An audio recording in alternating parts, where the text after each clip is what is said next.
Choosing this skill at 8th rank or higher will mean that the witch or wizard involved will be able to form magical arm-leg bands, bracelets, out of a specific metal. This band will grant the wearer +1 of his/her attributes. You can only choose to learn about how to make one of the types. If you choose this level of skill again, you will be able to produce +1 armbands of another type. Though most wizards tend to focus their energy on one of their attributes and choose the next level of this skill with the same type of band. Up 4 bands may be worn at once, providing 2 were designed to go around the ankles and 2 the arms. No benefit, however, can be gained by wearing 2 bands of the same type. The bonuses are not cumulative. They take 6 months to complete. Band bonus metal.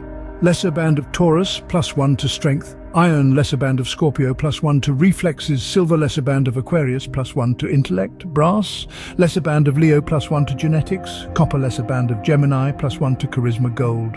This skill cannot be chosen by the wizard witch until they have create aspect band minor.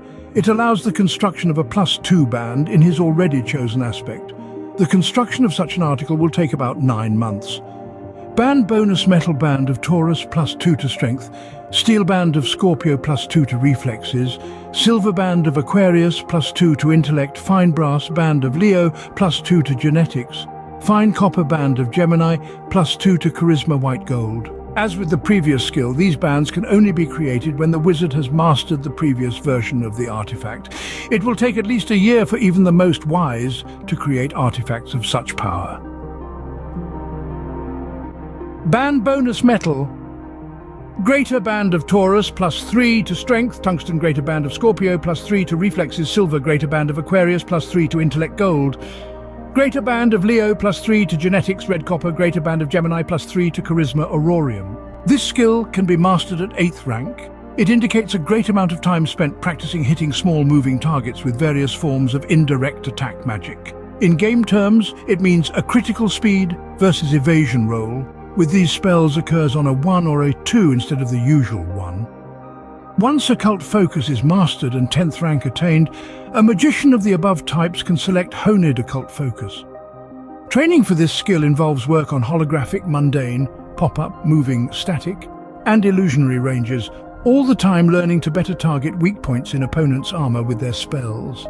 A critical speed versus evasion roll occurs on a result of 1, 2, or 3, the ultimate level in skill at hitting vulnerable areas with indirect attack magic spells.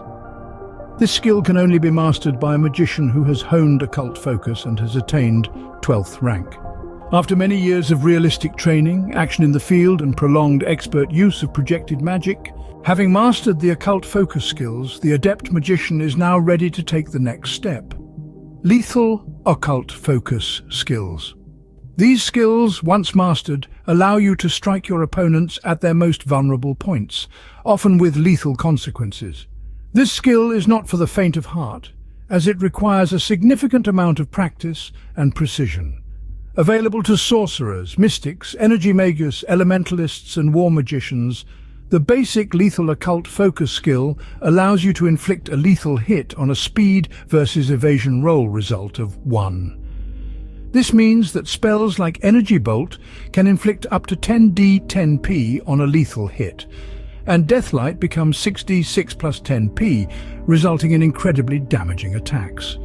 For the truly dedicated, there is the advanced lethal occult focus skill. Only available to sorcerers, energy magus, and war magicians, this skill allows for a lethal hit on a speed versus evasion roll of a 1 or 2. An astral explosion, when performed with this skill, can inflict a devastating 8d8p, making it a truly deadly weapon in the hands of a skilled magician. Remember, these skills are not to be taken lightly. They require time, dedication, and a deep understanding of your magical abilities. But for those who are willing to put in the work, they offer the chance to become one of the most formidable forces on the battlefield.